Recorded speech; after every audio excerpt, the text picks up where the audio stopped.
The Aussie versus US dollar saw the Australian dollar get weaker against the stronger dollar after the FOMC rate decision on Wednesday turned the beat around for the greenback.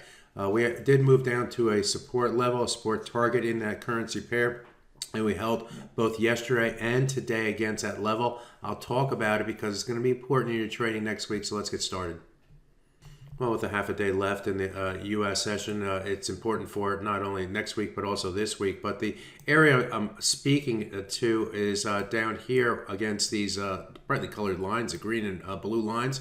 The green line represents the 200-hour moving average on this hourly chart. The blue line represents the 100-day moving average. In trading yesterday, we broke below the blue line, the 100-day moving average, but held support against the 200. And trading here today, both those moving averages are coming closer and closer. In fact, they're basically right on top of each other at 0.65366 currently, but you can see little dips below the blue line once again, but the holding of the green line of support has been, well, for the most part, done. We did dip a little bit below it here, but that failed and the price started to rotate back to the upside, trading closer to unchanged on the day now after the rise in the U.S. dollar, the fall in the Aussie versus U.S. dollar earlier today. So with that said, this area with the moving averages is going to be the key level, not only today but going forward. As long as the price can remain above those levels, the buyers are in play, I like to say. Now there's work to do. Why? Because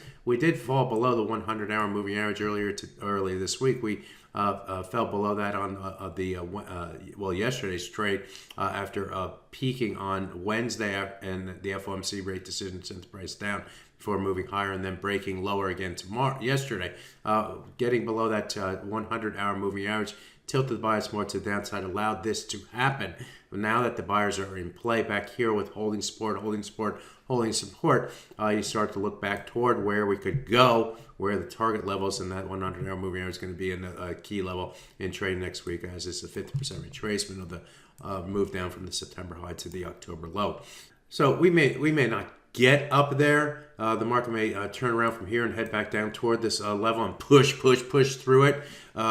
With the dollar buying, with that the feeling that the Fed is maybe not as accommodative as once thought, and maybe if the stock market moves lower as well, that may also prompt some risk-off sentiment in the Aussie versus U.S. dollar as well. So those are the things that may push this price down to the downside. But what we do know as a technical trader, as someone who pays attention to the technicals, is that this is going to be the key level today going forward. This is going to be a key level on the top side today and going forward. So just know that, and you'll do okay. My name is Greg Michalowski. Good fortune with your trading. Bye-bye now.